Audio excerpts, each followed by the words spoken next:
நம சிவாய சிவாய நமவோம். ஓம் நம சிவாய சிவாய நமவோம். சிவாய நமவோம் ஹராய நமவோம். ஓம் நம சிவாய சிவாய நமவோம். சிவாய நமவோம் ஹராய நமவோம். சிவாய நமவோம் ஹராய நமவோம். ஓம் நம சிவாய சிவாய நமவோம். ஹர நம பார்வதி பதே. ஹர ஹர மகாதேவா. தென்னாட்டுடைய சிவனே போற்றி, அந்நாட்டவர்க்கு மறைப்பா போற்றி. திருச்சிற்றம்பலம். சிவசிதம்பரம் நம சிவகாமியை ஜெகதம்பிகே. சிவகடாட்சம் பரிபூர்ணம். ஞானிமான் பரம பாகவதான் ஸ்மராமி என்கின்ற ரீதியிலே திருவாசகத்தின் பாகம் 31 சிவபுராணத்தின் முதல் பாகம். இதை நாம் அனுபவித்து தத்வாரா உயர்ந்த சிவபக்தர்களாக வாழ்வாங்கு வாழ வேண்டும் என்று பிரார்த்தனையோடு துவங்குகின்றோம். கோயில் என்றும் தில்லையம்பலம் என்றும் பொன்னம்பலம் என்றும் கூறப்படும் சைவர்களின் இதயத்தானமாகிய தில்லையிலே ஓர் ஆனி மாதம் ஆயில்ய நட்சத்திரம் அன்று சிவபெருமான் அந்தனர் வடிவம் தாங்கி வந்தான். இரவு நெருங்கும் நேரம் மணிவாசக பெருமான் தங்கியிருந்த அந்த மடத்திற்கு தான் வந்து சேர்ந்தான். வந்தவர் ஒரு அந்தனர் என்ற உடனே அவரை எழுந்திருந்து வணங்கி வரவேற்றார். அவருக்கு நல்ல ஆசனம் தந்து நமஸ்கரிக்கின்றார் மணிவாசக பெருமான். அப்பொழுது வந்தவர், அப்பா மணிவாசகா, நீ எழுதிய திருவாசகத்தை நீ ஒருமுறை சொன்னால் நான் அதை அப்படியே ஒலைப்படுத்துகின்றேன் என்ற உடனே, தாங்கள் ஓலைப்படுத்துவதா என்று கேட்கின்றார். ஏன் எனக்கு இந்த பாக்கியத்தை தரமாட்டாயா என்கின்றார் வந்தவர். சரி என்று அவர் அவ்வனைத்தையும் கூறலானார். அன்றிரவு ஒரு பொன்னான நேரம், ஏகாந்தமான நேரம், இவ்விருவரை தவிர எவருமில்லாத நேரம். மணிவாசக பெருமான் அமர்ந்து கொண்டு தான் கண்ணை மூடிக்கொண்டு பரசிவ அமைப்பொருளை தியானித்த வண்ணம் தான் பாடிய 51 பதிகங்கள் கொண்ட திருவாசகத்தின் 600 பாடல்களை மெல்ல மெல்ல சொல்லலானார். வந்த அந்த அந்தணரும் அதை எழுதிக்கொண்டே இருந்தார். ரசித்து கொண்டே தலையாட்டி கொண்டே மெய்சிலித்தவாறு எழுதி கொண்டிருந்தார். அவர் எழுதி கொண்ட இருந்த திருவாசகம் அடங்கிய அத்துணை ஓலைகளையும் சுவடிகளையும் நடராஜ பெருமான் சன்னதி முன்பு வைத்துவிட்டு மறைந்து விட்டார். மறுநாள் ஆனி மாதம் மக நட்சத்திரத்தின் ஆலயத்துக்கு தில்லைவாழ் அந்தணர்கள் அனைவரும் குத்தப்பெருமான் சன்னதியிலே நிறைய ஓலைகள் குவித்து கொண்டிருக்கின்ற ஓலைச்சுவடிகளை கண்டு திகைத்தனர். அவ்வனைத்தையும் எடுத்து பார்த்த தீட்சிதர்கள் கடை ஓலையிலே மாணிக்கவாசகர் சொல்ல அழகிய சிற்றம்பலமுடையான் எழுதியது என எழுதி கையொப்பமிட்டிருந்தது. ஆச்சரியப்பட்டு போய்விட்டார்கள். பரசிவ மெய்ப்பொருள் ஒரு பக்தனுடைய வீட்டிற்கு சென்று அவன் திருவாய் அமுதத்தை தான் கைப்பட கைவலிக்க எழுதிய அந்த கருணையை மரக்கருணையை கண்டு வியந்தனர் அந்தணர்கள். மணிவாசக பெருமான் தங்கியிருந்த இடத்திற்கு ஓடிச் சென்று நடந்தவை யாரையும் கூவி அவரை அழைத்து வந்தார்கள். ஓலைச்சூடியிலே ஒவ்வொரு திருவாசக பாடலையும் பார்த்து பார்த்து அழகான முத்தான எழுத்துக்களால் அந்த அந்தனர் ஊரிலே வந்த ஆடல் வல்லான் அல்லவா செய்திருக்கின்றான், எழுதியிருக்கின்றான் என்று கடைசியிலே தான் ஒப்பமிட்டும் மறைந்திருக்கின்றான் என்று அடியேன் சொல்ல எழுதப்பட்டதுதான் என்று சொல்லி மெய்சிலித்து கண்ணீர் ஒழுகினார் தீட்சிதர்கள் அனைவரும். மணிவாசக பெருமான் திருவடியிலே விழுந்து இதன் மறைப்பொருளை கூற வேண்டும் என்று கூறியவுடனே மணிவாசக பெருமான் மந்தகாச புன்னகையோடு நடன கோலத்திலே குனித்த புருவம், கொவ்வை செவ்வாயில் குமிழ்செருப்பும், பனித்த சிலையும், பவளம் போல் மேனியில் பால் வெந்நீரும், எடுத்த பொற்பாதம் காணப்பெற்றால் மனித்த பிறவும் வேண்டுவதே. இந்த மாநிலத்தை இந்த நடராஜ பெருமானை பார்ப்பதற்காக எத்துணை பிறவி நான் எடுக்க காத்திருக்கின்றேன். இந்த நடராஜ பெருமான் தான் திருவாசகத்துக்கு நாயகன், அவன்தான் இந்த மறைப்பொருள் என்று கூறி அங்கே ஒரு பெரிய மகத்தான ஜோதி தோன்றியது. கண்டவர்களுடைய கண்ணெல்லாம் கூசியது. அதை நோக்கிய வண்ணம் மணிவாசக பெருமான் அதனுள் சென்றார். அந்த ஜோதியிலே இரண்டர்ந்த கலந்தார். ஆம், ஆனி மாதம் மக நட்சத்திரத்தன்று மணிவாசக பெருமான் அந்த குஞ்சித பாதத்திலிருந்து எழுந்த ஒரு மாபெரும் ஜோதியிலே இரண்டர கலந்து அந்த குஞ்சித பாதத்தின் திருவடியிலே வாடாமலராக அமர்ந்து விட்டார். நமச்சிவாய என்ற 5 எழுத்திலே முதல் திருவாசகத்தின் சிவபுராணம் தொடங்கியது. ஆச்சரியமானது. முதல் 6 வழிகள் வாழ்க வாழ்க என்று முடியும். அதற்கு அடுத்த 5 வரிகள் வெல்க வெல்க என்று முடிகின்றது. அதற்கடுத்த 8 வரிகள் போற்றி என்று முடிகின்றது. 6, 5, 8 என்று திருவாசக பாடல்கள் அதை குறிப்பதாக அமைந்திருக்கின்றது. சிவபுராணத்தின் 32வது வரியில் மெய்யே உன் பொடிகள் கண்டின்று விழிவிட்டேன் என்று பாடியிருப்பார். இது தான் 32வது வயதிலே முக்தி அடைந்ததை சூக்ஷ்மமாக குறிக்கும் விஷயமாகும். திருவாசகத்தின் 18வது வரியிலே அவனருளாலே அவன் தாழ் வணங்கி என்பது படிப்பவர் அனைவரையும் உருக்குவதாக இருக்கும். அவனருள் இல்லை என்றால் இந்த திருவாசகத்திலே நம் மனம் செல்லுமா, அல்லது அவன் கிருபையில்லால் நாம் அதை எடுத்து படிப்போமா? ரமண மகர்ஷி என்ற மகான் திருவண்ணாமலையிலே இருந்தார். தாயாரின் உடல் நலம் சரியில்லாத கடை நாட்களிலே அருகே அமர்ந்து கொண்டு தொடர்ந்து திருவாசகம் படித்த வண்ணம் இருந்தார். அன்றிரவே அன்னை முக்தி அடைந்தார். இதுபோல் எத்தனையோ ஆண்கள் திருவாசகத்திலே தன்னை வயமிழந்திருந்தவர்கள். காஞ்சி மகாசுவாமிகள் குழந்தை இல்லாத ஒரு தம்பதி சென்று எமக்கு மகப்பேறு அருள வேண்டும் என்ற உடனே திருவாசக புத்தகத்தை எடுத்து வந்து ஒரு குறிப்பிட்ட பதிகத்தை தினம் படித்து வா, நடராஜ பெருமானின் திருவடி நிழல்களை அனவரதம் தியானித்து அவன் நாமத்தை செப்பிவா என்று கூறி பிரசாதத்தை அளித்தார். வரிசையாக 6 குழந்தைகள் பிறந்தன.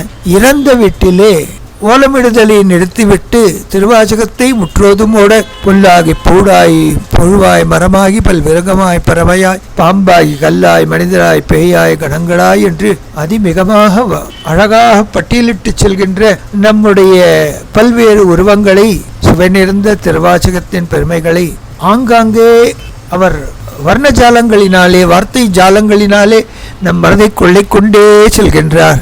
சொல்லிய பாட்டின் பொருள் உணர்ந்து சொல்வார் அரிது என்பது சிவபுராணத்தின் ஒரு ஆச்சரியமான விஷயமாகும். எவ்வாறு சிவபுராணத்துக்கு எண்ணற்ற பெருமைகள் இருந்தால் அதன் பட்டியலை நீட்டிக்கொண்டே செல்கலாம். இனி நாம் அவருடைய உயிரினும் இனிய நம் அனைவருக்கும் பிராணஸ்தானத்திலே இருக்கின்ற கோவில் என்கின்ற தில்லையம்பலம் எவ்வாறோ அதுபோல் திருவாசகம் எனும் தேனை நமக்கு வழங்கிய அருட்குருராஜனாகிய மணிவாசக பெருமான் செய்த சிவபுராணம் நமக்கு உயிர் மூச்சாகும். நமச்சிவாய வாழ்க, நாதன் தாழ் வாழ்க, இமைப்பொழுதும் என் நெஞ்சில் நீங்காதான் தாழ்வாழ்க, கோஹழி கண்ட குருமனிதன் தாழ்வாழ்க, ஆகமமாகி நின்று அன்னிப்பான் தாழ்வாழ்க, ஏகன் அநேகன் இறைவனடி வாழ்க,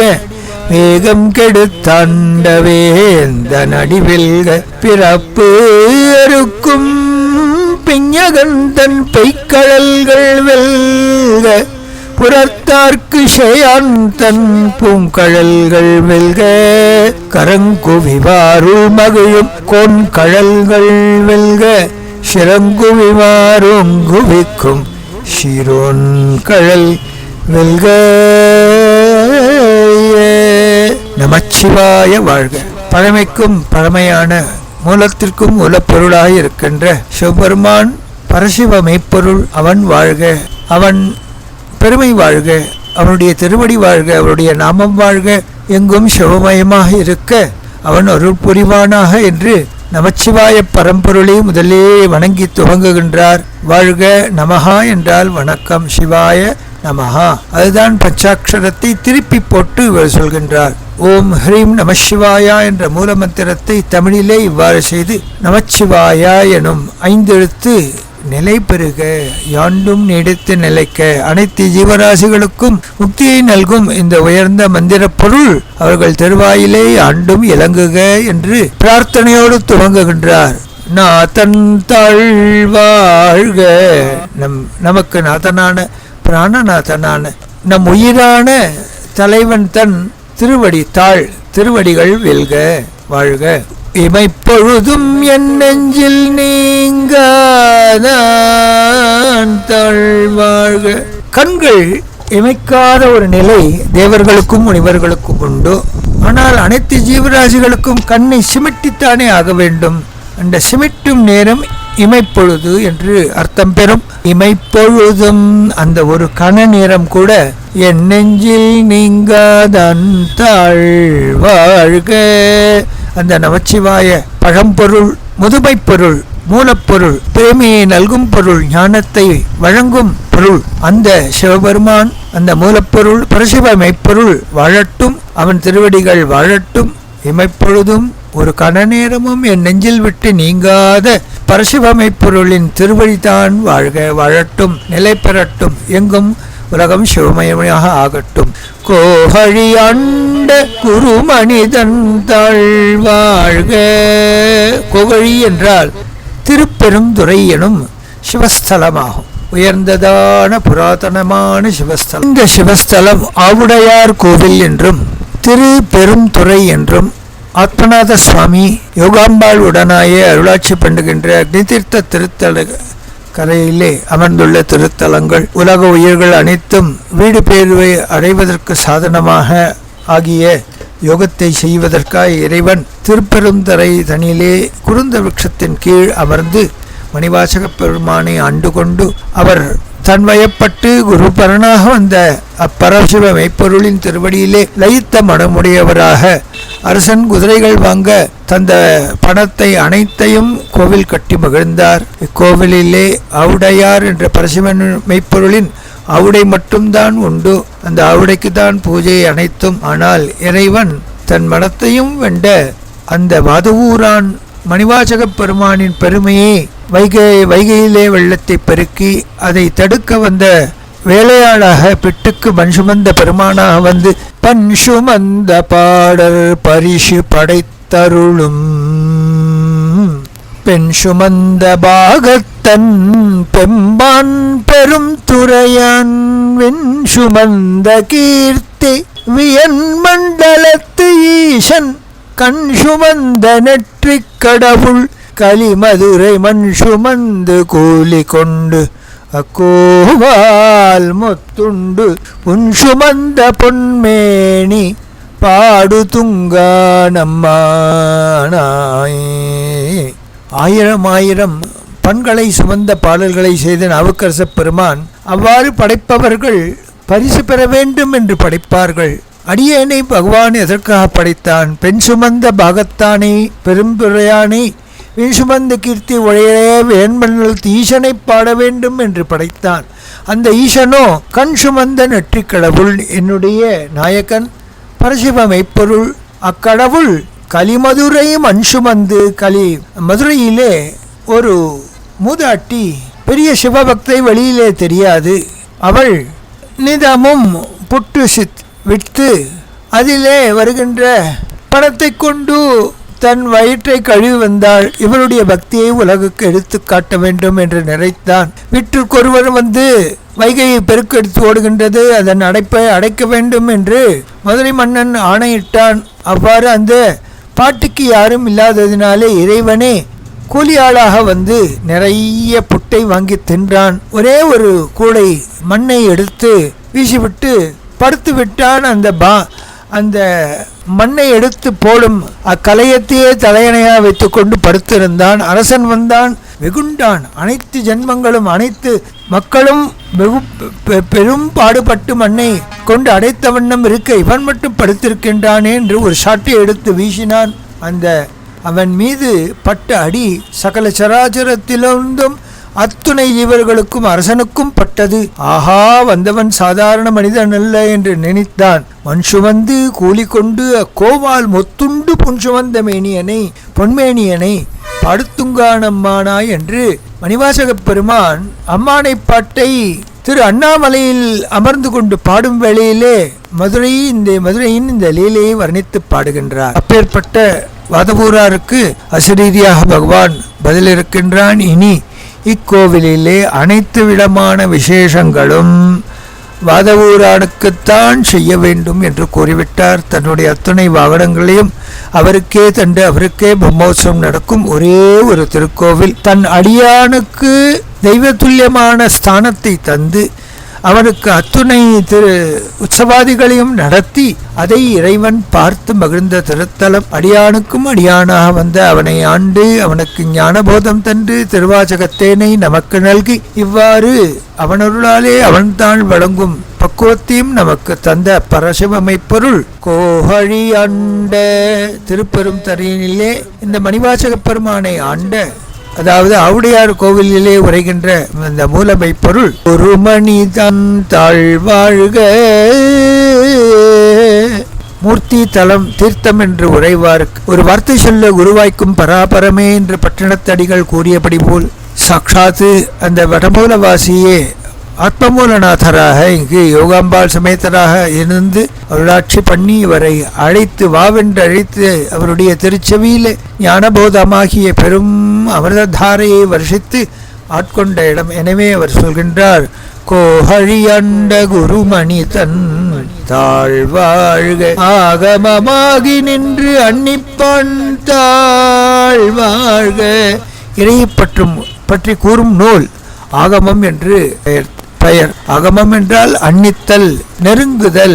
உப நயனம் என்றால் உப என்றால் அருகில், நயனம் அழைத்து செல்வது. அதுபோல் பரசிவமை பொருளை நோக்கி செல்ல ஒரு பாதையை வகுத்து கூறும் நூலே ஆகமம். அவ்வாறு ஆகமமாகி நின்று அன்னிப்பான் தாழ்வாழ்க நமக்கு வழிகாட்டும் பரம்பொருளாக 32 ஆகம நூற்களை இவன் வகுத்தான்.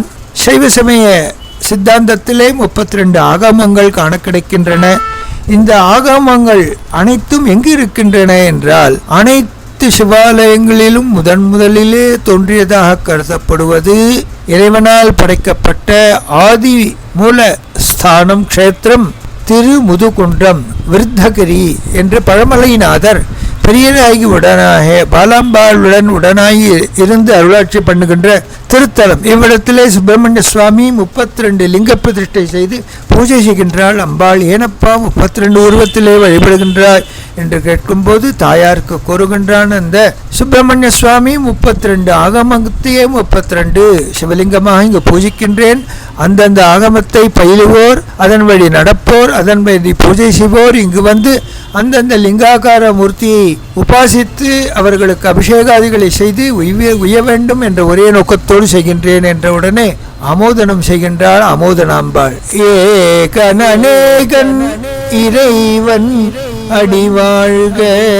ஒன்றாக ஏகம் ஒரே மெய்ப்பொருள் பரசிவ மெய்ப்பொருள் என்ற நிலை நீங்கி அவனே 64 திருவுருவங்களாக அவனுடைய லீலைகளை நமக்கு புகட்டுவதற்காக 64 திருவடிவங்களை எடுத்தான். அவனே அநேகன். அது மட்டுமல்ல, சகல சராச்சரத்திலும் நாம் காண்பது காணாதது அனைத்துமாய் இருப்பதும் அவனே. எனவே அநேகன் என்ற ஒரு பதத்திற்கு அனைத்து வஸ்துமாக தான் இருந்து அனைத்து ஜீவராசிகளுக்கும் நடத்தும் நியாமக ஸ்வரூபமாய் இருப்பவனும் அந்த பரசிவ மெய்ப்பொருளே என்று ஆகமங்கள் கூறுகின்ற விஷயத்தை இங்கு அடுத்த அடியிலே விளக்குகின்றார். வேகம் கெடுத்தாண்ட வேந்த நடிவெல்க. வேகம் என்றால் ஒன்றை விட்டு மற்றொன்றை பற்றும் மனத்தின் ஓட்டத்தை, விரைவினை, அதன் தாக்கத்தை, அதன் வீரத்தை, அதன் சௌரியத்தை கூறுகின்றது. வேகம் கெடுத்தாண்ட வேந்த நடிவெல்க. நமது மன ஓட்டத்தை கெடுத்து, அதாவது சதா அலையும் மன ஓட்டம். ஆதிசங்கர பகவத் பாதாள் சிவானந்த லஹரியிலே தன் மனதை ஒரு குரங்காக உருவகப்படுத்தி கூறுகின்றார். சதா மோகாட்டம் வியாம் சரதி யுவதி நம் குச்சகிரோ நடதி ஆசாசாகஸ்வடிதி ஜடிதி ஸ்வைரவபிதः கபாலின் விக்ரோமே ஹிருதய கபிம் அத்யந்த சபலம் திருடம் பக்த்யா பத்வா சிவபவதீனம் குரு விபோ. சதா மோகாட்டவ்யாம் சரதி. மோகம் எனும் பெரும் மாய காட்டினுள் சதா உழல்வது என் மனம். அதில் ஆசை என்கின்ற கிளைகள் ஒன்றுக்கு ஒரு கிளையில் இருந்து ஒரு கிளை ஒரு ஆசையை விட்டு இன்னொரு ஆசை என்று தாண்டிக் கொண்டே இருப்பது என் மனம். ஆஷாஷகஸ்வடிதி ஜடிதி அனவரதம் தாண்டும் இயல்புடையது என் மனம். ஸ்வைரமபிதா, இங்கும் அங்கும் இந்த கலையை விட்டு இந்த மரத்தை விட்டு அந்த மரம், அந்த மரத்தில் உள்ள அனைத்து கிளைகள் அந்ததிலிருந்து இது என்று சதா காலமும் இவ்வாறு உழலும் ஆசை எனும் சாக்கத்திலே உழன்று கொண்டிருக்கின்ற என் மனம். சதா மோகாடவ்யாம் சடதி யுவதீனாம் குஜகிரௌ நடதி, மலைக்குன்றிலே ஏறி அடுத்த மலைக்குன்றுக்கு தாவும் மனம். அது பெண்களின் மலையாகிற மலையிலிருந்து அடுத்த மலைக்கு தாவும் மனம். குஜகிரோ நடத்தி ஆசாஜக ஸ்ருதி ஜடிதி ஸ்வைரவிதா கபாலின் பிக்ஷோமே, நானோ ஏழை பிக்ஷுகன், உன் திருவடியை நாடி வந்திருக்கின்றேன் அப்பா. இந்த பிக்ஷுகனுடைய மனமாகிய குரங்கை நீயோ பிக்ஷுகன் கபாலீஷன் பிக்ஷை வாங்கச் செல்கின்றாய். என் மனமாகிய குரங்கை பக்தியா திருடம்பத்வா, பக்தி என்கின்ற ரஜுவினால் கயிறினாலே என் மனதை இருக பிணைத்து உன்னோடு எடுத்து செல்லப்பா. திடம் பக்தியா பக்தா சிவபவதீனம் குரு விபோ, உனக்கு அதீனமாக செய்து கொள், உனக்கும் இதனால் லாபம் உண்டாகும். குரங்கு சதா சேஷ்டை செய்ய அனைவரும் வருவர். அந்த பிக்ஷுக்கனுக்கு அவனுடைய பிக்ஷா பாத்திரத்திலே காசும் பணமும் குவியும். அதுபோல் என் மனமாகிறிய இந்த குரங்கை நீ வசப்படுத்தி உனக்கு அதீனமாக செய்து கொண்டு விட்டால் உனக்கும் லாபம் எனக்கும் லாபம் அல்லவா என்கின்றார் பகவத்பாதாள். அதை இங்கே எடுத்து காட்டுகின்றார். வேகம் கெடுத்தாண்ட வேந்த நடி வெல்க, பிறப்பு அறுக்கும் பிஞகன் தன் பெய்கழல்கள் வெல்க.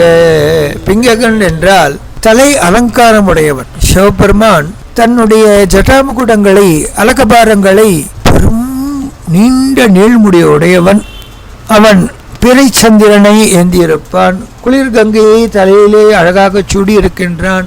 நீரோடு குவிழும் நிலாமதியும் வெள்ளருக்கும் நிறைந்த கொன்றைத்தாரோடு தன் கரந்தை சடைக்கணைந்த தத்துவனார் என்று அருளை பிள்ளை ஞானசம்பந்த சுவாமி பரமாத்மாவுடைய சிரசை வர்ணிக்கின்றார். நீரோடு கங்கை நீரோடு குவிழமும் இளமதியையும் வெள்ளருக்கையும் சாத்திக் கொண்டு கொன்றைத்தாரோடு கொன்றை புஷ்பத்தின் ஒரு கிளையை ஒடித்து தலையிலே சார்த்தி கொண்டிருக்கின்றான். தன் கரந்தை சடைக்கு அணிந்த தத்துவனார், அவர்தம் பெய்கழல்கள் வீரச்சலம்பணிந்த திருவடிகள் வெல்க. புறத்தார்க்கு சேயோன் தன் பூங்கழல்கள் வெல்க. புறத்தார் எது நன்மை எது தீமை என்று அறியாது நலத்திற்கு புறம்பானவர்கள் எவரோ, புறத்தார்க்கு சேயோன் தன் நலம் வழங்கும் நற்கர்மங்களுக்கு புறம்பானவர்களுக்கு ஷேயோன் தூரத்தே இருப்பவன். துஷ்டரை கண்டால் தூர விலகு என்பதை அவன் வாழ்ந்து காட்டினான்.